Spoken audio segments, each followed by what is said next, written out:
ఆరాధనకు యోగ్యుడా, నిత్యము స్తుతించెదను. నీ మేలులను మరువకనే ఎల్లప్పుడు స్తుతి పాడెదను. ఆరాధనకు యోగ్యుడా, నిత్యము స్తుతించెదను. నీ మేలులను మరువకనే ఎల్లప్పుడు స్తుతి పాడెదను. ఆరాధన. మన ప్రభువును రక్షకుడిని యేసుక్రీస్తు నామములో మీకు శుభములు. దేవుని యొక్క మహాకృపను బట్టి మన్నా ఛానల్ ద్వారా క్రీస్తు కృపా పరిచర్యలు అనే కార్యక్రమానికి మిమ్మల్ని ప్రేమతో ఆహ్వానిస్తూ ఉన్నాం. యోబు యొక్క ఆత్మీయ జీవితాన్ని గురించి ఈరోజు మనము ధ్యానిద్దాము. ఈ గ్రంథంలో యోబును గురించినటువంటి విషయాన్ని మనం ధ్యానిస్తున్నప్పుడు ఒక విషయాన్ని మనం జ్ఞాపకం చేసుకోవాలి. ఏమిటంటే, మన మాట కంటే మన జీవితం బలంగా వినబడాలి. ఇక్కడ యోబు యొక్క జీవితము పరలోకంలోనే బలంగా వినిపించబడింది. అపవాది ఎదుట దేవుడు అన్నాడు, నా సేవకుడైన యోబు సంగతి ఆలోచించితివా అని మాట్లాడాడు. యోబు గ్రంథం 1వ అధ్యాయం 1వ వచనం, ఊజు దేశమందు యోబు అను ఒక మనుషుడుండెను. అతడు యథార్థవర్తనుడును న్యాయవంతుడినై దేవునియందు భయభక్తులు కలిగి చెడుతనమును విసర్జించినవాడు. అతనికి 7 కుమారులను 3 కుమార్తెలను కలిగిరి.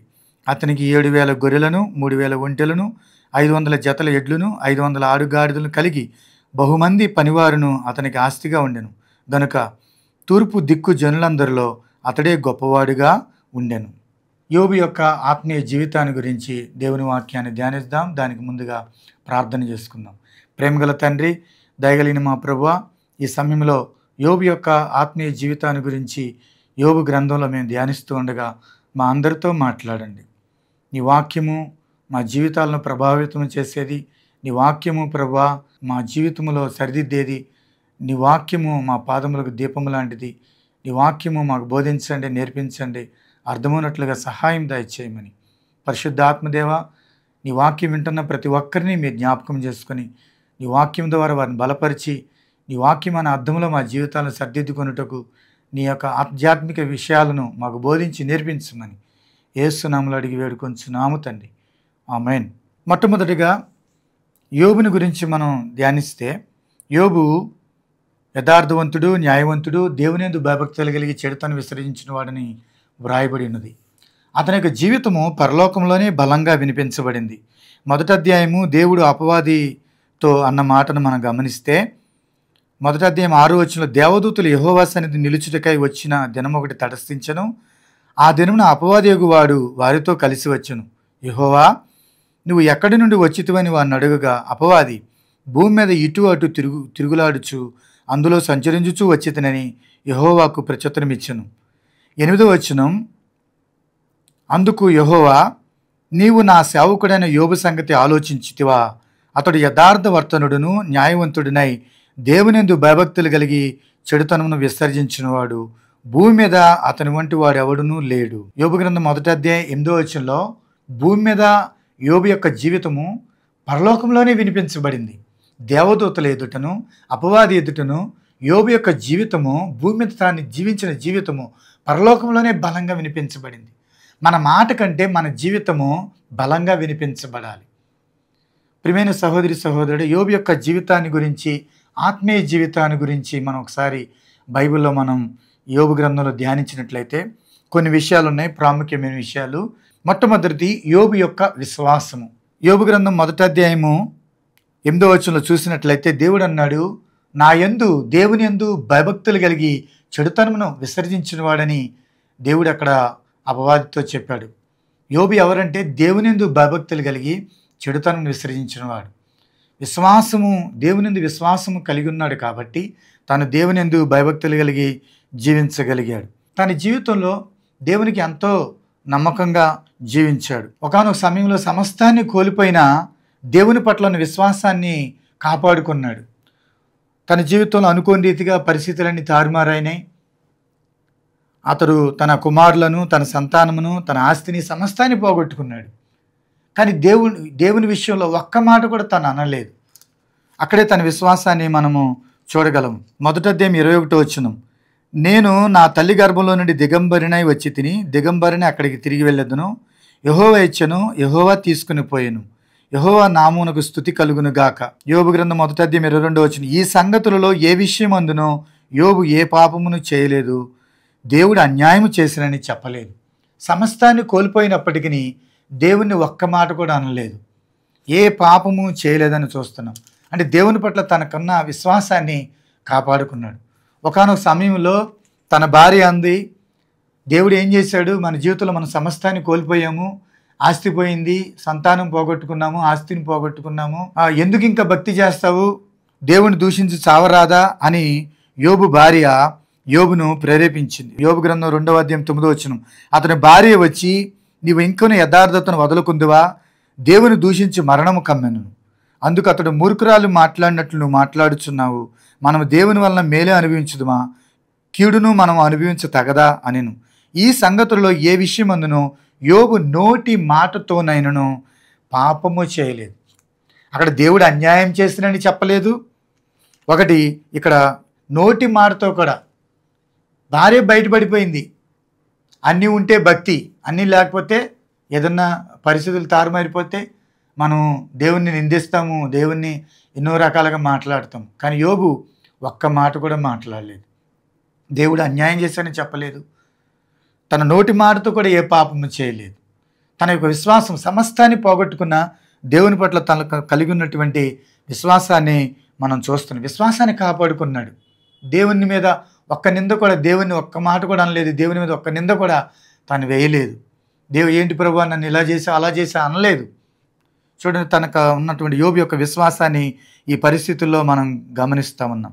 మూడోది మనం చూసినట్లయితే విశ్వాసపు చూపు మనం గమనిస్తే మనోనేత్రాలతో చూశాడు. విశ్వాసం యొక్క చూపు ఎక్కడ కనబడుతుందంటే యోబు గ్రంథం 19వ అధ్యాయం 25వ వచనంలో, అయితే నా విమోచకుడు సజీవుడనియు తర్వాత ఆయన భూమి మీద నిలుచుననియు నేను ఎరుగుదును, ఇలాగు నా చర్మం చీకుపోయిన తర్వాత శరీరముతో నేను దేవుణ్ణి చూచేదను. నా విమోచకుడు, నన్ను విడిపించే విమోచకుడు, నా పరిస్థితుల నుండి విడిపించే ఈ విమోచకుడు సజీవుడు. నేను ఆరాధిస్తున్నటువంటి దేవుడు, నేను ప్రార్థన చేస్తున్నటువంటి దేవుడు, నేను విశ్వాసం ఉంచినటువంటి దేవుడు సజీవుడు. తర్వాత నేను ఆయన భూమి మీద చూస్తాను, నా శరీరము చీకుపోయిన తర్వాత నా దేవుని చూస్తాను. ఈ మాటలో విశ్వాసం కనబడుతుంది యోబు జీవితం. ఇలాంటి విశ్వాసం మనం కలిగి ఉన్నామా?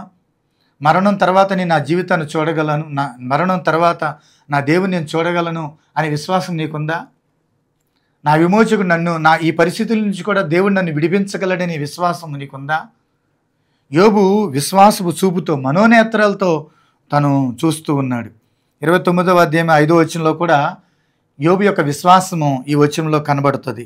సర్వశక్తుడు ఇంకొను నాకు తోడై ఉండెను, నా పిల్లలు నా చుట్టూ ఉండిరి.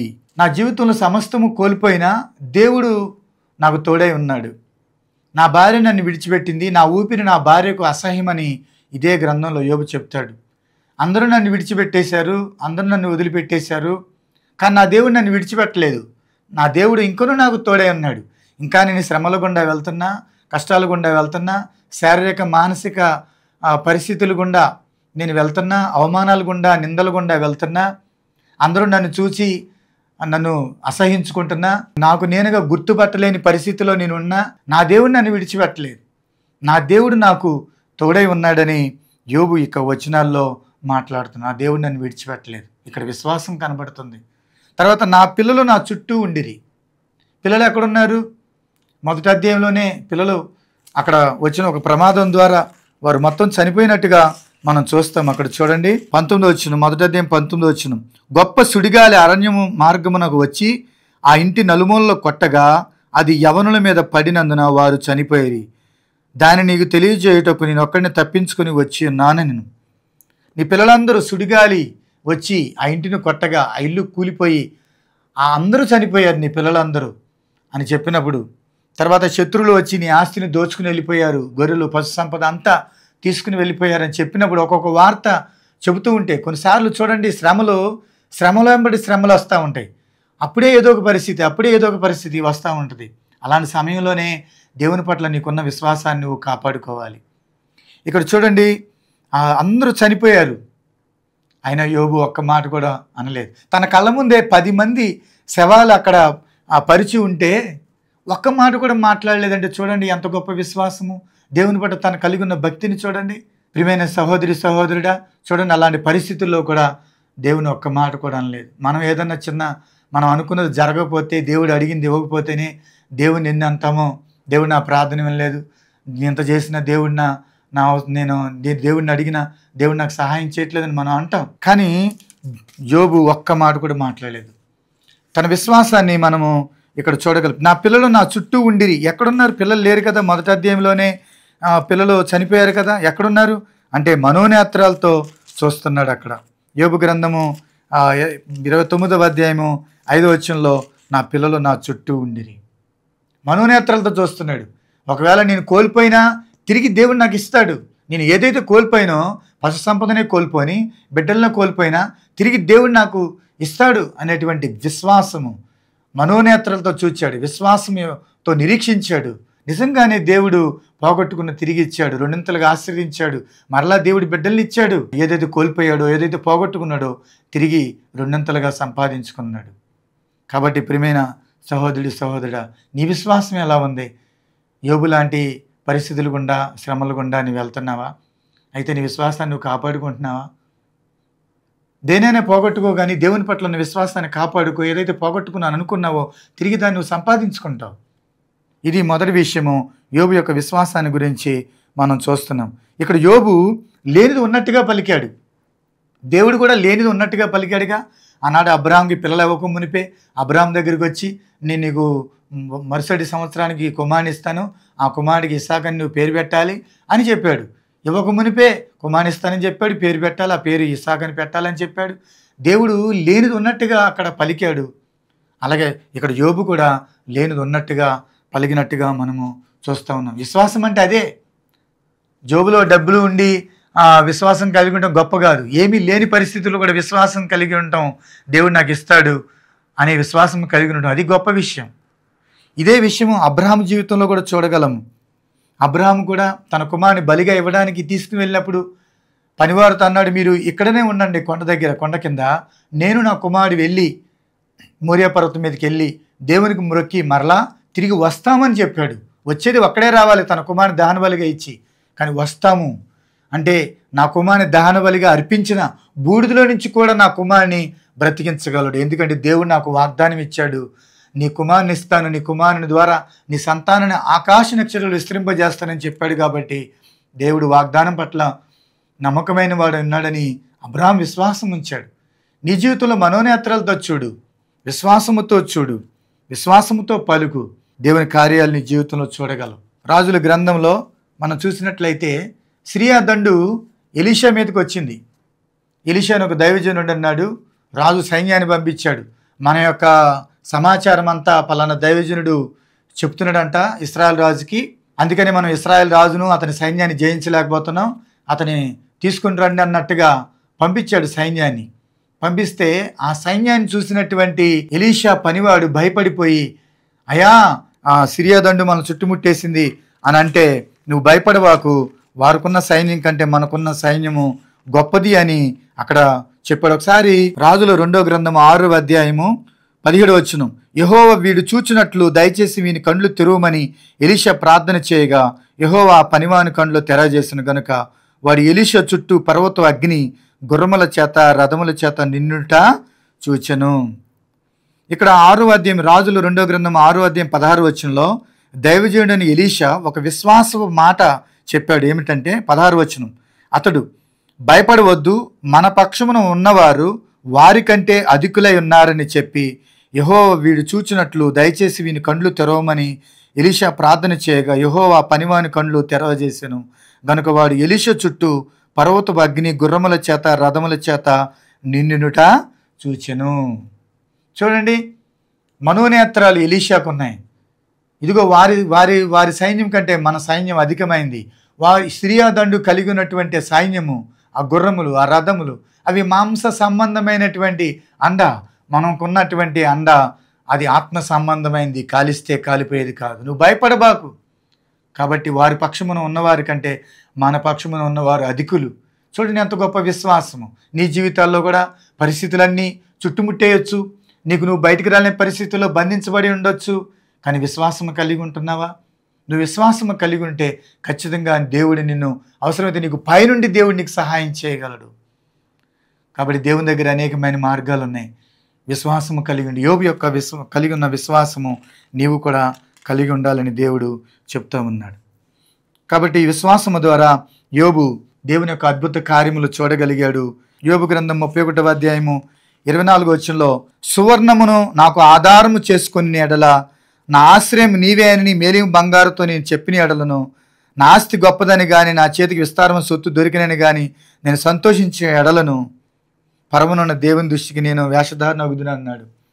నేను సువర్ణమును ఆధారం చేసుకునలేదు, బంగారాన్ని నేను ఆధారం చేసుకోలేదు, దాన్ని ఆశ్రయంగా చేసుకోలేదు. నా ఆశ్రయం దేవుడే, నా ఆధారం దేవుడే అని దేవుని మీదే ఆధారపడ్డాడు. కాబట్టి నువ్వు విశ్వాసముతో దేవుని మీద ఆధారపడినప్పుడు నీ పరిస్థితులు ఆయన మారుస్తాడు. యోబును మొదటి స్థితి కంటే ఉన్నతంగా దేవుడు ఆశీర్వదించాడు. నీ స్థితి మొదట కొంచెముగా ఉన్నను తుదకు నువ్వు మహాభివృద్ధి నొందెదవని ఇదే యోబు గ్రంథంలో రాయబడి ఉన్నది. కాబట్టి అలాగనే యోబుని మొదటి స్థితి కంటే ఉన్నతంగా దేవుడు నిలబెట్టాడు. కారణము విశ్వాసము ద్వారానే దేవుని యొక్క అద్భుత కార్యాలు తన జీవితంలో చూడగలిగాడు. ఇది మొదటిది, యోబు యొక్క విశ్వాసం. రెండోది, యోబు యొక్క ప్రార్థన చూద్దాము. మొదటి అధ్యాయం 5వ వచనంలో, యోబు అనుదినము కూడా తన పిల్లల కొరకు ప్రార్థన చేసేవాడు. అనుదినము బలిపీఠం కట్టి ప్రార్థన చేసేవాడు. ఒక్కొక్కరి నిమిత్తము దహన బలి అర్పిస్తూ వచ్చాడని మొదటి అధ్యాయం 5వ వచనంలో రాయబడింది. అరుణోదయం లేచి తన బిడ్డల కొరకు తాను ప్రార్థన చేశాడు. నీవు కూడా నీ బిడ్డల కొరకు ప్రార్థన చేయగలుగుతున్నావా? యోబు యొక్క ప్రార్థన జీవితాన్ని మనం గమనిస్తూ ఉన్నాం. యోబు తన బిడ్డల కొరకు అనుదినము ప్రార్థన చేసేవాడని చూస్తూ ఉన్నాం. రెండోది, నేను దేవునికి ప్రార్థన చేసి ప్రత్యుత్తరములు పొందినవాడనని యోబు గ్రంథం 12వ అధ్యాయం 3వ వచనంలో యోబు మాట్లాడతాడు. నేను దేవునికి ప్రార్థన చేసి ప్రత్యుత్తరములు పొందుకున్నవాడను. యోబు నిజంగా ప్రార్థన చేస్తే దేవుడు ఖచ్చితంగా యోబుకి జవాబు ఇచ్చేవాడు. అందుకనే తను తూర్పు దేశపు జనుల్లోనే గొప్పవాడయ్యాడు. కాబట్టి యోబు యొక్క ప్రార్థన కూడా దేవుడు ఆలకించేవాడు. యోబు తన పిల్లల కొరకు మాత్రమే కాదు ప్రార్థన చేసింది, తన స్నేహితుల కొరకు కూడా తను ప్రార్థన చేసినప్పుడు యోబుని దేవుడు రెండింతలుగా ఆశీర్వదించాడని యోబు గ్రంథం 42వ అధ్యాయము 10వ వచనంలో మనం చూడగలము. ప్రియమైన వాళ్ళ యోబు తన స్నేహితుల కొరకు చూద్దాం ఒకసారి. 42వ అధ్యాయము 10వ వచనం, మరియు యోబు తన స్నేహితుల నిమిత్తం ప్రార్థన చేసినప్పుడు యెహోవా అతని క్షేమస్థితిని మరలా అతనికి దయచేసెను. మరియు యోబునకు పూర్వం కలిగిన దానికంటే రెండంతులు అధికముగా యెహోవా అతనికి దయచేసెను. తన స్నేహితుల కొరకు, స్నేహితులు యోబుని ఎంతో బాధ పెట్టారు మానసికంగా. నువ్వేదో పాపం చేస్తుంటావు, అందుకే నీకు కర్మ వచ్చి పడిందని యోబుని మానసికంగా ఎంతో కృంగజేశారు. అయినను యోబు క్షమించే మనసు కలిగి తన స్నేహితుల కొరకు ప్రార్థన చేశాడు. కాబట్టి దేవుడు యోబును కూడా రెండింతలుగా ఆశీర్వదించాడు. నువ్వు నీ శత్రువుల కొరకు ప్రార్థన చేయగలుగుతున్నావా? నేను మానసికంగా బాధ పెట్టిన వారి కొరకు నువ్వు క్షమించి వారి కొరకు ప్రార్థన చేయగలుగుతున్నావా? ఇతరుల కొరకు ప్రార్థన చేయడం ద్వారా ఏమి మేలు చూడగలమంటే, యోబు తన స్నేహితుల కొరకు ప్రార్థన చేస్తే పూర్వస్థితి కంటే కలిగిన దానికంటే రెండింతలుగా అతన్ని ఆశీర్వదించడం చూస్తాం. ఇతరుల కొరకు ప్రార్థన చేయడం ద్వారా మనం చూడగలిగినటువంటి మేలు అది. అలాగే యాకోబు రాసిన పత్రికలో మనం చూసినట్లయితే 5వ అధ్యాయం 16వ వచనం, మీరు స్వస్థత పొందినట్లు ఒకరి కొరకు ఒకడు ప్రార్థన చేయుడి అనే మాట రాయబడింది. అంటే ఇతరుల కొరకు ప్రార్థన చేయడం ద్వారా మనకు స్వస్థత వచ్చిందని, అక్కడ ఆ మేలు ఉందని ఆ పత్రికలో మనం చూస్తాం. ఈ యోబు ప్రార్థించడం ద్వారా దేవుడు తన ఇంటి చుట్టూ కూడా కంచె వేసినట్లుగా మనము చూడగలము. అపవాదే చెప్పాడు, నువ్వు యోబు ఇంటి చుట్టూ కంచె వేసితివి కదా. మొదటి అధ్యాయము 10వ వచనంలో, నీవు అతనికిని అతని ఇంటి వారికిని అతనికి కలిగిన సమస్తమునకు చుట్టూ కంచె వేసితివి కదా. నీవు అతని చేతి పని దీవించుడి చేత అతని ఆస్తి దేశములో బహుగా విస్తరించినది. తన ప్రార్థన జీవితము, తన విశ్వాస జీవితము ఎంత ఆశీర్వాదకరంగా చేసిందో. తన ప్రార్థన చేయడం ద్వారా దేవుడు అతనికి తన ఇంటి చుట్టూ కంచె వేశాడు. తన జీవితం చుట్టూ, తన ఇంటి కలిగిన దాని అంతటి చుట్టూ దేవుడు కంచె వేసినట్టుగా మనం ఇక్కడ చూడగలము. ప్రార్థన నీ జీవితానికి కంచె లాంటిది. ప్రార్థన నీ జీవితానికి, నీ కలిగిన దాని అంతటికి ఒక ప్రాకారపు గోడ లాంటిది.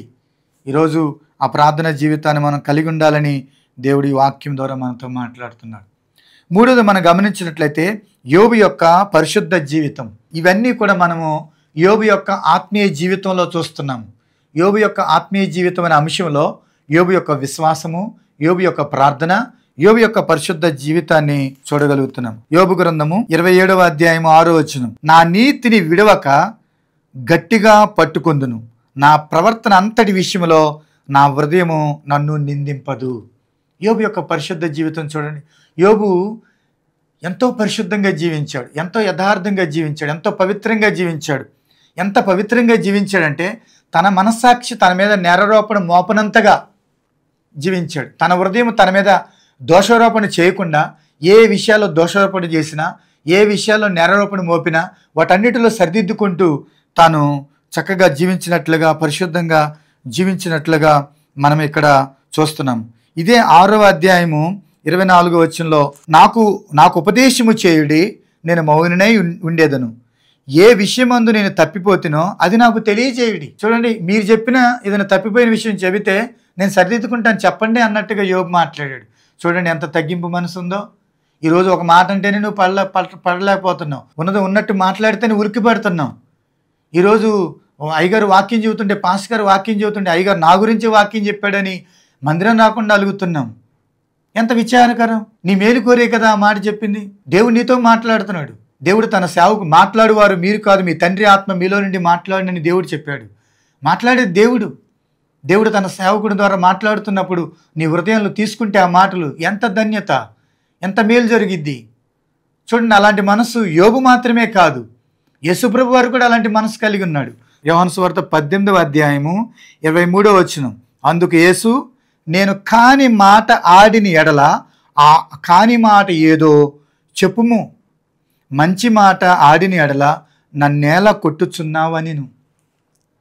నేను కాని మాట ఏదైనా ఆడి ఉంటే నాతో చెప్పండి అని యేసుప్రభు వారు అన్నారు. ఆ కాని మాట ఏదో చెప్పండి. ఆ మనసు నీకుందా? సరిదిద్దుకునే మనసు. యోబు యొక్క పరిశుద్ధ జీవితాన్ని మనం గమనిస్తున్నాం ప్రియమైన వాళ్ళు. 31వ అధ్యాయము 1వ వచనం, నేను నా కనులతో నిబంధన చేసుకుంటుని, కన్యకును నేను ఎలాగూ చూచుదును, అలాగూ చేసిన ఎడల పరమునున్న దేవుని ఆజ్ఞ ఏమగును, ఉన్నత స్థలమునున్న సర్వశక్తిని స్వాస్థ్యమే మగును. నా కనులతో నేను పాపము చేయకుండానట్లు నేను నా కన్నులు త్రిప్పివేసుకుని విన్నానని భక్తుడు మాట్లాడుతున్నాడు. తన కన్నులతో కూడా పాపము చేయకుండా పరిశుద్ధంగా జీవించాడు. ఈరోజు చూడండి, సెల్ ఫోన్లో ఎన్ని అపవిత్రమైనవి వస్తున్నాయో చూస్తున్నావా? అలాగా మైండ్లో పెట్టుకుంటున్నావా? హృదయంలో పెట్టుకుంటున్నావా? డిలీట్ చేయాలి వాటిని. చూడండి, యోబు ఎంత పరిశుద్ధంగా జీవించాడు. నా కన్నులతో నేను నిబంధన చేసుకుంటుని, కన్యకుని ఎలాగో చూచుదును. ఒకసారి చూడటం తప్పు కాదు, రెండోసారి చూస్తున్నామంటే ఒకసారి ఆలోచించాలి. నేను పాపము చేసిన ఎడల పరమునున్నటువంటి స్వాస్థ్యాన్ని పోగొట్టుకుంటాను, అందుకని నేను పరిశుద్ధంగా జీవిస్తున్నాను. అలాగూ చేసిన ఎడల పరమునున్న దేవుని ఆజ్ఞ ఏమగును. దేవుడు ఇలా బ్రతకాలని దేవుడు చెప్పాడు. అలా బ్రతకపోతే నేను దేవుని దుఃఖపెట్టిన వాడిని అవుతాను. రెండోది, పరలోకంలో ఉన్న స్వాస్థ్యాన్ని పోగొట్టుకుంటాను పాపానికి చోటు ఇవ్వడం ద్వారా.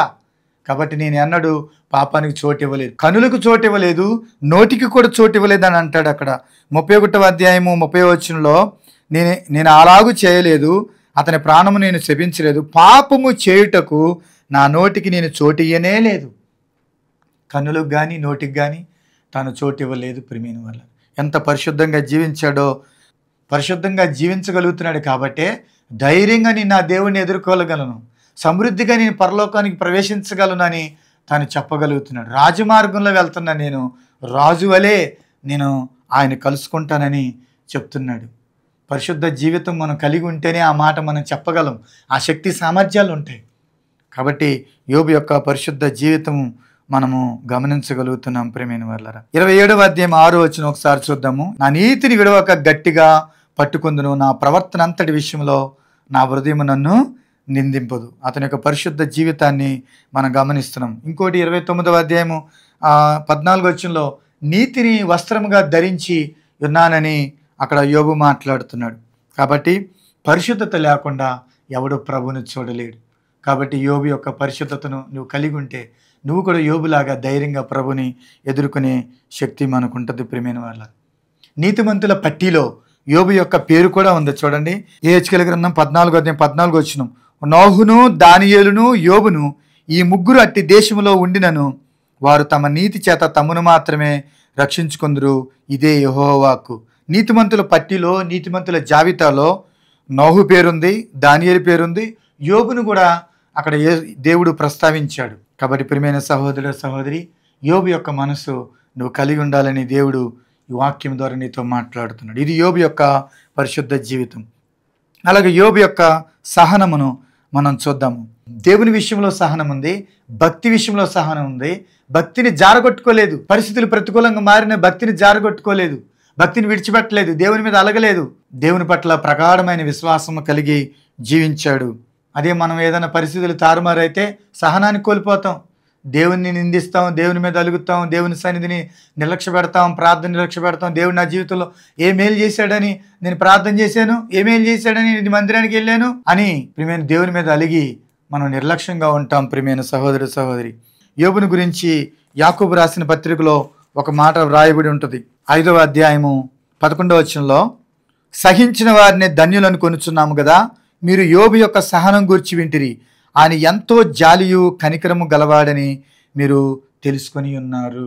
నిజంగానే యోబు సహించాడు కాబట్టి ధన్యుడయ్యాడు. ఈరోజు నువ్వు సహిస్తున్నావా? ప్రియమైన సహోదరు, ప్రభు యొక్క మనసు నువ్వు కలిగి ఉంటే నువ్వు ధన్యుడు అవుతావు. యోబు రెండింతలుగా దేవుడు ఆశీర్వదించాడు. పడ్డోడు ఎప్పుడు చెడ్డోడు కాదు. కాబట్టి నీ జీవితంలో నువ్వు సహనం కలిగి ఉండు, ఓర్పు కలిగి ఉండు. ఓర్పు కలిగి ఉండు ద్వారా నీ జీవితాల్లో నువ్వు సంపాదించుకుంటావు, దక్కించుకుంటావు. ఓర్పు ద్వారా మీరు మీ ప్రాణములు దక్కించుకుందిరని యేసుప్రభు ఒక చోట చెప్పారు. కాబట్టి యోబు వలె నువ్వు కూడా సహనం కలిగి ఉంటే యోబు ధన్యుడైనట్టుగా, రెండొందలుగా ఆశీర్వదించబడినట్లుగా నువ్వు కూడా ఆశీర్వదించబడతావు. చివరికి ఈ విషయాలన్నీ కూడా యోబు యొక్క విశ్వాసము, ప్రార్థన, తన యొక్క పరిశుద్ధ జీవితము, తన యొక్క సహనము ఒక మంచి సాక్ష్యాన్ని తయారు చేసినాయి. యోబు యొక్క సాక్ష్య జీవితాన్ని చూస్తే దేవుడిచ్చాడు ఒక సాక్ష్యము. ఏమినంటే, అపవాదితో అన్నాడు, నా సేవకుడని యోబు సంగతి ఆలోచించితివా? అపవాది ఎదుటే యోబుని గురించి తన సాక్ష్య జీవితాన్ని గురించి మాట్లాడాడు. ఇంత మంచి సాక్ష్యం కలిగి ఉన్నాడని చెప్పాడు. రెండవది, మనుషులు ఇచ్చిన సాక్ష్యం కూడా చూడండి. యోబు గ్రంథం 29వ అధ్యాయము 11వ వచనంలో, నా సంగతి చెవినబడిన ప్రతివాడు నన్ను అదృష్టవంతుడిగా ఎంచెను, నేను కంటబడిన ప్రతివాడు నన్ను గూర్చి సాక్ష్యం ఇచ్చెను. ఇతరులు యోబుని గురించి మంచి సాక్ష్యం ఇచ్చారు. నువ్వు గనక ఇలాంటి పరిశుద్ధ జీవితము, విశ్వాస జీవితాన్ని, ఈ ఆత్మీయ జీవితం, యోబు యొక్క ఆత్మీయ జీవితాన్ని నువ్వు కలిగి ఉంటే అదే ఒక మంచి సాక్ష్యాన్ని తయారు చేస్తుంది. మన మాట కంటే మన జీవితం బలంగా వినిపించబడింది. కాబట్టి యోబు యొక్క జీవితము ఎంతో బలముగా వినిపించబడింది. ఆశీర్వదించబడిన యోబు రెండింతలుగా దేవుడు అతన్ని ఆశీర్వదించాడు. చివరగా యోబు గ్రంథము 42వ అధ్యాయము 10వ వచనం, మరియు యోబునకు పూర్వం కలిగిన దానికంటే రెండింతలు అధికముగా యెహోవా అతనికి దయచేసాడు. రెండింతలుగా ఆశీర్వదించాడు. మొదటి ఆశీర్వాదం చూస్తే, దేవుడు మొదట ఆశీర్వదించిన యోబు విషయంలో చూస్తే తూర్పు దిక్కు జనులందరిలో గొప్పవాడిగా ఉన్నాడని ఉంది. మొదటి ఆశీర్వాదంలోనే అంత గొప్పవాడిగా ఉంటే రెండింతలుగా ఆశీర్వదిస్తే ఇంకా ఎన్ని దిక్కులుగా ఆశీర్వాదకరంగా మారాడో ఒకసారి ఆలోచించండి. నిన్ను కూడా దేవుడు ఆ విధంగా అనేకులుగా ఆశీర్వాదకరంగా చేయగలడు. యోబు యొక్క ఆత్మీయ జీవితాన్ని నువ్వు కూడా కలిగి ఉండాలని ఈ సందేశాన్ని దేవునికి అందిస్తున్నాడు. యోబు వలె విశ్వాసము కలిగి, ప్రార్థన జీవితం కలిగి, పరిశుద్ధ జీవితం కలిగి, సహనం కలిగి నువ్వు ఉండు. దేవుడు నిన్ను కూడా యోబు కంటే గొప్పగా దేవుడు నిన్ను ఆశీర్వదిస్తాడు. దేవుడి కొద్ది మాటలు దీవించును గాక. ఇంతవరకు క్రీస్తు కృపా పరిచర్యలు అనే మా కార్యక్రమాన్ని వీక్షించి దీవించబడ్డారని నమ్ముచున్నాము. మీ ఆత్మీయ అవసరాల కొరకు సంప్రదించవలసిన మా చిరునామా: యేసుక్రీస్తు ప్రార్థనా మందిర పరిచర్యలు, మంగాపురం రోడ్, కొత్తగూడెం, మైలవరం మండలం, ఎన్టీఆర్ జిల్లా, ఆంధ్రప్రదేశ్. మీ ప్రార్థనా అవసరాల కొరకు మా ఫోన్ నంబర్ 9182489765, మరి ఒక number 9912524162. God bless you all.